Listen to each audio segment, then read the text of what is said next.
There is no compensation to be paid to parasites. I wanted my husband to divorce because of his infidelity. In response, he insulted me by calling me a parasite who is only after compensation. I felt my limit and left home with my son. My husband said, "You're homeless from tomorrow because there's no house or husband." Ignoring my husband, who had been laughing at me until the end, I contacted a certain place. Then, a few days later, my husband called me in a hurry. My name is Alex. I'm a 32-year-old housewife. I've been married to Ryan for 5 years this year. I live with my 3-year-old son, myself, and Ryan. I'm living a peaceful life now, but I used to live a life that was the opposite of what I am now. I lost both of my parents when I was young, and because my name was masculine, I was bullied from a young age. So I was always alone, I couldn't make any friends, and I was isolated. I spent those days dreaming of having a peaceful and warm family in the future. Ryan, my husband, works for a company founded by his grandfather. His grandfather is still the active chairman of the company. His father is the president, and Ryan is the heir to the next president. I quit my job when I got married to support Ryan, who has a bright future, and became a housewife at the same time. Our meeting was at a business meeting. The company I used to work for was doing business with the company Ryan worked for, and its main business was manufacturing machine parts. I was evaluated for the speed of delivering parts to the company, my personality that had no flaws, and my polite language in the company and at the negotiating table. There were things that could be avoided because I didn't have parents, but the company I was in evaluated my ability. That's what Ryan's grandfather and father heard, and I was encouraged to marry Ryan. Recognized by the in-laws, I was introduced to Ryan and started dating. We started living together in a new home prepared by Ryan's grandfather a few days after we started dating, as we were dating with the premise of marriage. Even when we were dating, we lived together like a married couple, helping each other with housework and cleaning. However, I was worried at first because I was parentless. Moreover, I was just an ordinary company employee and thought that I might not be suitable for him. I was worried before we got married, so I told his family about myself.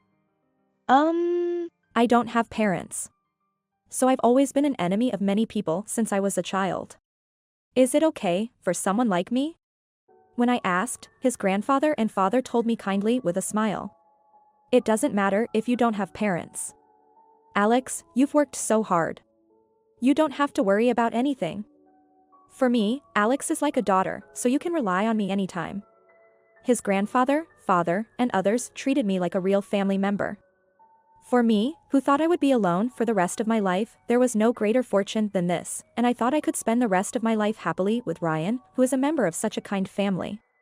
I thought I could live as a normal person this time, but after I got married, Ryan gradually began to emotionally abuse me. The emotional abuse became worse when I found out I was pregnant with my son. My grandparents-in-law and parents-in-law were happy about the birth of their grandson, but Ryan seemed to be quite unhappy with their happy faces. Apparently, Ryan was a person who couldn't be satisfied unless he was always number one, partly because he was an only child. When everyone started to take an interest in me, Ryan began to treat me rudely. He talked behind my back so that his in-laws wouldn't find out, ignored me, and sometimes said things like, "Why do I have to take care of you just because you're pregnant? Do it yourself." He would say that and go out somewhere. I was exhausted by Ryan's change in attitude from before we got married. Even so, I thought he would be kind again once this child was born. I continued to live while thinking so, and a few months later, my son was born safely. Ryan and my in-laws were happy that their grandson was born, perhaps because he was connected by blood. However, Ryan's emotional abuse towards me did not change. Even so, I was still relieved that he was still kind to my son. My son was still small. He was still kind to my son. I kept telling myself that and continued to endure for my son. Ryan did not take advantage of my feelings, and the emotional abuse gradually worsened.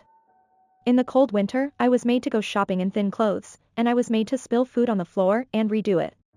When Ryan was in a bad mood, he pushed me down the stairs.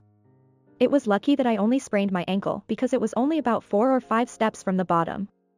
No matter how badly Ryan treated me, I was able to keep going because of my beloved son. However, one day, Ryan's infidelity was discovered. It was a coincidence. Ryan, who happened to be drinking and came home, fell asleep on the sofa, and when I tried to call out to him, I saw his cell phone. Either he fell asleep while operating it, or the message screen was open. There, a woman's name was displayed. I had a bad feeling and felt guilty, but I secretly took Ryan's smartphone and checked its contents. There, an unbearable exchange between a man and a woman was taking place. The affair partner was a nightclub employee that Ryan often went drinking with. He said it was a company affair, but there was no way a serious in-law would go to a nightclub. When I was suffering from morning sickness, he must have gone out to meet this woman. In the exchange, there were lines like, "When are you going to divorce your wife?" which showed that they both understood that he was married. Furthermore, I found an account on Ryan's SNS that seemed to be his affair partner. The affair partner was kind enough to post many photos of herself with Ryan, including two-shot photos and photos of brand name products that Ryan probably gave her. I had a suspicion somewhere in my heart and suspected that he was cheating on me, but when I saw it with my own eyes, it was heart-wrenching. At the same time, anger welled up inside me. With trembling hands, I decided to send a message to the affair partner. "You know Ryan, don't you? I'm Ryan's wife." Then she immediately replied like this. "I know, we're dating. Have you finally decided to get a divorce?" The affair partner then kindly revealed everything to me. She didn't seem to know what position she was in and insisted on getting a divorce as soon as possible. However, judging from the exchange between the two, the affair partner was probably after Ryan's money. It's pathetic to fall for such a woman, but if I get divorced now, it will be just what the affair partner wants. I sent another message and ended the exchange with the affair partner. I have to talk to Ryan. I decided to talk to Ryan and took pictures of the exchange with the affair partner and the photos as evidence with my smartphone. I held back tears of anger and put Ryan's smartphone back where it was. Then I quietly left the living room and headed for my sleeping son. Looking at my sleeping son's face, my body trembled with anger again. I will never forgive him. To push Ryan into hell, I decided to confront him directly the next day. "I have something important to tell you today." The next day, when Ryan came home from work, I confronted him about his affair. I showed him the evidence and the exchange between me and the affair partner. Then Ryan said to me nonchalantly, "I'm cheating?" "Oh, I've been doing it for a long time, but what does that matter?" Ryan easily admitted that he was cheating, as if it were a matter of course. "You're already over 30, aren't you? A girlfriend younger than a middle-aged woman is much better, isn't it?" According to Ryan, women over 30 look like middle-aged women and are not seen as romantic partners. If he had reflected on it, we might have been able to start over, but I was embarrassed that I had challenged him with even a little hope. Such words did not seem to come out of Ryan's mouth, and I squeezed my hands on my knees. Unbelievable. I didn't think he was such a terrible man. I've been lenient with him until now, but I can't take it anymore. Let's get a divorce. I, who had exceeded my patience, proposed a divorce to Ryan. As expected, Ryan, who had a small son, would be a little more repentant. As if this was the last mercy, I looked at Ryan. However, Ryan's face suddenly brightened happily, contrary to my thoughts. "You finally said you want a divorce." "Of course, I don't want to be with you, so I'll divorce you." Ryan began to smile as if he had been waiting, and even agreed to the divorce without any confusion. When I was stunned by his acceptance without any confusion, Ryan took out a divorce paper from his bag. "Since you asked for a divorce, I won't pay any consolation money." I asked Ryan, who was talking nonsense, with a puzzled look. "I'm divorcing because of your affair. Don't you think it's strange to say that yourself?" I managed to say something back, but Ryan laughed at me with his nose as if to say that I was strange. "You're trying to get divorced for consolation money anyway, aren't you? There's no consolation money to pay for such a parasite." Ryan sneered at me, calling me a parasite for consolation money. I never thought he was such a terrible person. I can't deal with this person anymore, including the emotional abuse I've been through so far. Last but not least, you are really the worst man. I don't want to see Ryan's face anymore. I thought it would be useless to say anything to him, so I stood up. Feeling my blood drain, I took the divorce papers Ryan had prepared and left the house with my son without any big luggage. Ryan didn't try to stop me by saying, "You're homeless from tomorrow because you don't have a house or a husband." He laughed until the end. After leaving the house, I submitted the divorce papers and contacted a certain place. After finishing the call, I decided to stay at a certain place for a while. Then, a few days later, Ryan called my cell phone. "Hey, you. What's going on? What did you tell my family?" I heard Ryan's angry voice from the phone. As I listened to the story, Ryan was disowned by his grandparents and parents. Oh. I just told my in-laws that we got divorced and why. To tell the truth, after submitting the divorce papers, I contacted his grandparents and parents who had taken care of me and told them that I was divorcing Ryan. I explained in detail as politely as possible and told them that I had a voice recorder that I had secretly recorded when I handed down the divorce and that I had it. Then, his grandparents and parents, who heard the reason, were furious. Alex, come to our house with your child right now. You don't even have a place to stay, do you?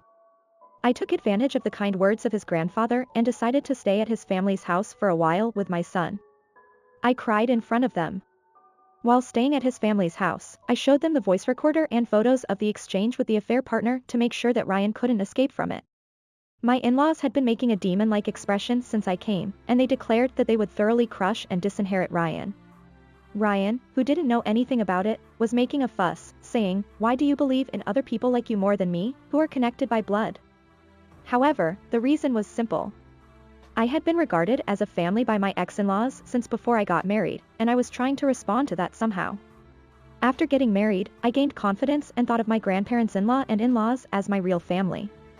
In addition, I was actively taking care of my sick grandfather-in-law and was also a conversation partner for my grandmother-in-law and mother-in-law. Therefore, I was more loved by my in-laws than Ryan since before I got pregnant, and I was trusted by my in-laws. On the other hand, Ryan seemed to have left his grandparents alone since he was young, and he hadn't given them any care or conversation. He had also treated his family as he pleased for his own honor. In addition, his work attitude was bad. "I'm the next president. If you go against me, I'll tell my father." He looked down on his subordinates. My fake grandfather and father seemed to think that Ryan was not the material for the next president, and that's where the affair and emotional abuse were revealed. "I'll forgive you for telling me to divorce, so persuade my family somehow. You're the one who caused this."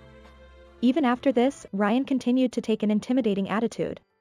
But Ryan is already an ex-husband. The relationship has long been cut off. I've submitted the divorce papers, so you and I are strangers. Of course, I'll claim compensation for cheating and child support, so be prepared. He seemed to be in a hurry, and this time he said in a tearful voice, "I was wrong, so please convince my family. Otherwise, I won't be able to become the president." Is he prioritizing his own honor even at a time like this? Maybe both my son and I don't matter anymore. I couldn't accept Ryan's apology honestly, and I was really fed up with it. Ignoring Ryan's shallow words, I hung up the phone. After that, he called me several times, but my feelings didn't change at all no matter what he said. I refused Ryan's calls and put my phone in my pocket and went straight to the law firm. After that, I claimed compensation from the cheating partner through a lawyer. The cheating partner, who realized that he was being claimed for compensation, seemed to have easily abandoned Ryan. Ryan, who lost his cheating partner, repeatedly requested reconciliation with me. At that time, I was still staying at my in-laws' house and living peacefully with them. However, despite being disowned by his own parents, Ryan sometimes came to our house until late at night. Even I got annoyed, and I sent him away saying, "I won't reconcile with you no matter what you say now. If you get involved any further, I'll take legal action." Thank you for watching. How was today's story? Please subscribe to my channel. Let's meet again in the next story.